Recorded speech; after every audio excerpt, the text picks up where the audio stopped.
Hello, it's Keith here, and this is lesson 18 of the ChibiAkumas series of my Z80 programming tutorials. Now, we looked last time at how to draw the tiles for the background of the ChibiAkumas game. We're going to look this time at how the filled areas are filled in, and this also brings in how the gradients are drawn.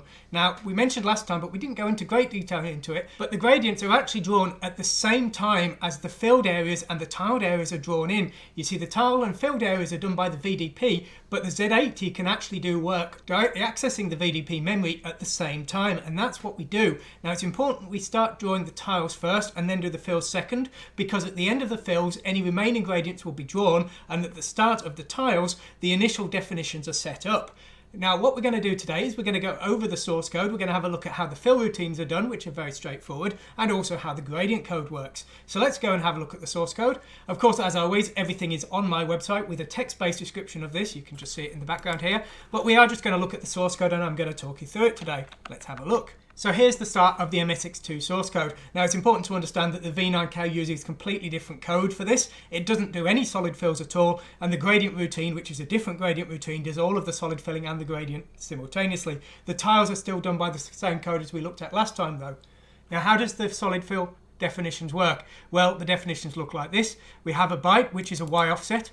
Then we have a height, we have a solid fill byte color, and we have a scrolling mask here, but this is actually no longer used. You see, originally the solid fill routine was used to do very crude gradients. They looked very ugly, but they kind of work, but I figured out this better way of doing things. That's why the routine that does the solid fills is actually called background gradient. For legacy purposes, the name doesn't really make a lot of sense. So you can always leave this bit mask 0, but you have the Y offset, the height, and the byte color here, and then you have 00 here, which denotes the end of the definitions. So this has to be passed to this routine here. So what do we do when we start drawing the background fill?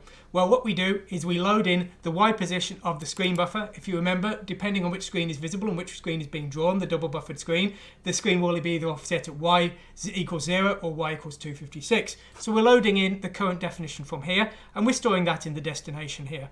We're then setting the destination X to 0 and the number X to 256 because we're always filling the full width of the screen. Now what we need to do is we need to start loading in our definitions. So we load in the first byte here, and this is the Y offset. So we load this in replacing the 0 Y offset here, and that will now be correct.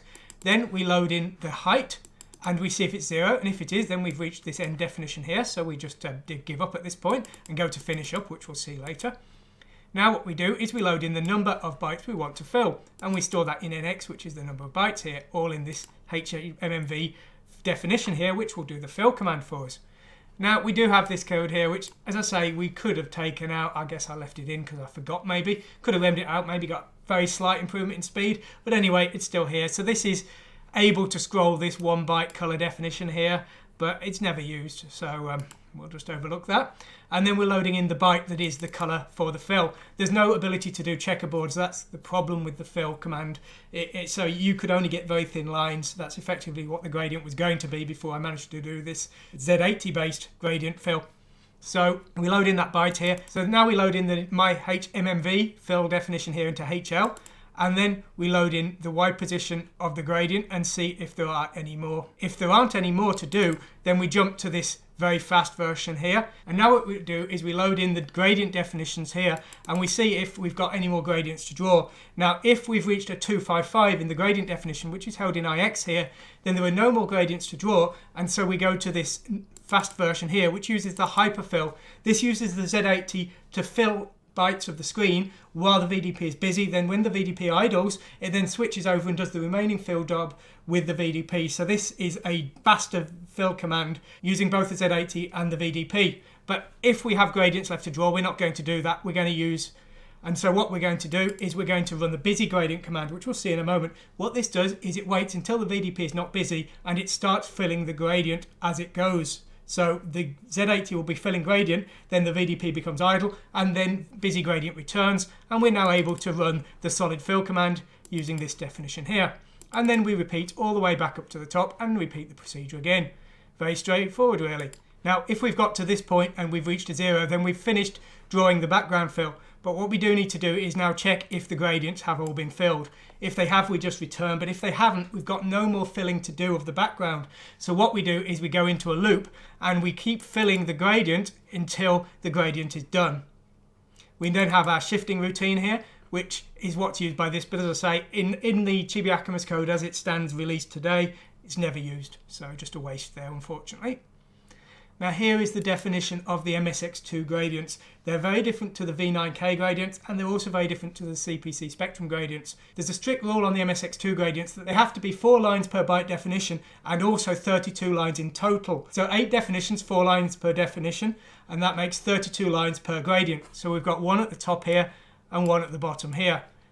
And so this is what a definition would look like. And then you have 3 255s at the end to denote the end of the definition. So each line in the definition has 2 bytes, and it also has a bit mask here, and the bit mask is used to define when the scrolling needs to occur. So how does the gradient actually work? Well, this is the start of the busy gradient routine, and the first thing we're doing is we're checking if the VDP is currently busy. If the VDP isn't currently busy, then we just immediately return, because we're only doing this gradient while the VDP is unable to do anything else. If we get here, we need to draw some gradient. So we disable interrupts, flip into the shadow registers so that our normal registers are ready to carry on the job of the filling of the background or the tiles or whatever we're doing. And then we start loading in this HL register here, which is the definition of the bytes we were filling. Now we're using IYL as our line counter. IYL and IX are not used anywhere during the fill command, the VDP routines, or during the tile command, so they're completely free for this extra task. You see, the way we're effectively working is we're multitasking here. We've got 2 threads. One is the Z80 job and one is the VDP job. And at this point, we're doing the Z80 jobs, but we need to keep ready to give the next VDP job once the VDP becomes idle again. When we get here, we're now going to start actually doing the work. So we read in a byte and we see if there's any more commands to do. And if there aren't, then we just return down to here. And all we do here is we wait, because there's no gradients left to draw, but the VDP still isn't idle. So we just have to wait for that. But if we carry on here, then we are actually going to draw in some gradients. What we do is we load in the Y position for the start of the gradients, and we load that into B. And then we are clearing A and loading C with 0 here. And then we're running this fairly generic command here, which I got off a website somewhere. But what this is doing is it's converting a memory definition in A, B and C, and it's converting it into the bytes that we need to output to the VDP control port to get the VDP memory positioned so we can directly access it with the Z80. So once we get to here, we now have that VDP port ready for us to write data directly to the memory. What we now do is we load IYL with a counter for the number of lines we're going to draw, always 32 on the MSX2, and now we load in the byte pair that we're going to draw to the screen. Now, at this point, we need to check if we need to shift this byte pair to allow for the scrolling. Whatever happens, we end up here, and this is where we're going to start drawing the line.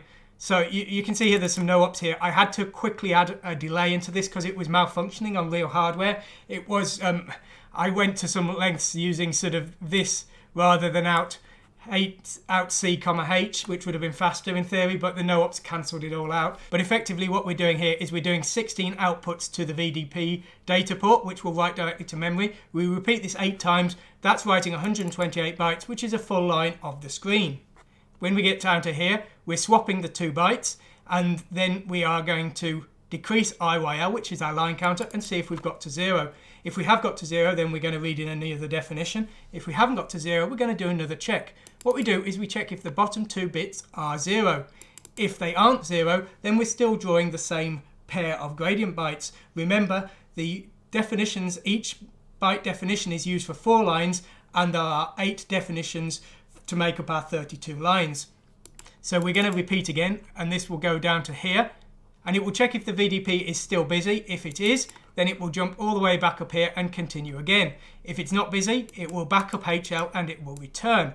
However, if we need to read in a new definition, what we do is we skip past the last definition, load in the new H and L, and we do another check to see if we need to do a gradient scroll here. And this ticks occurred here will be loaded in from the timer within the ChibiAkumas game.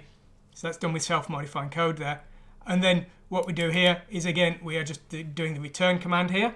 Now, at this point, hyper done next will actually be the routine that handles if the entire definition has been completed. So this would be effectively if we were at this point here.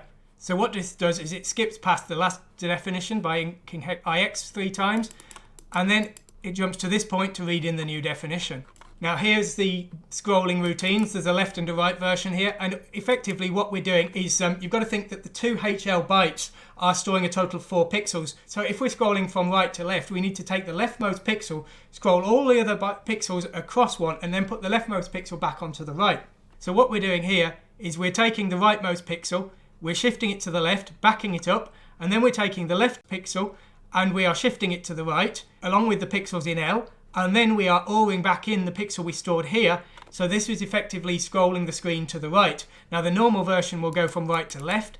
This works the other way. We're taking the left hand side pixel, shifting it to the right, backing it up, then getting the rightmost pixel in that same byte, and then shifting it to the left along with the L pixel here, the pixels in L, and then we are restoring the pixel we just shifted here, and this is effectively rotating all 4 pixels around within those 2 bytes. So this is how we're shifting those bytes around. Now the end result of all of this is of course that we end up with this scrolling background, but the important thing is that while this is quite annoying and tricky and it took me a long time to get working properly, it means that we're effectively drawing this gradient for free while we're filling this background. And not only that, but the MSX2 VDP can't do these kind of checkerboard patterns anyway, so it's not only faster, it actually looks better. Now on the MSX2 with the V9K, it's different code that draws these and it does it in a different way. We're going to look at that next time. Anyway, I hope you found this interesting. Thanks for watching and goodbye.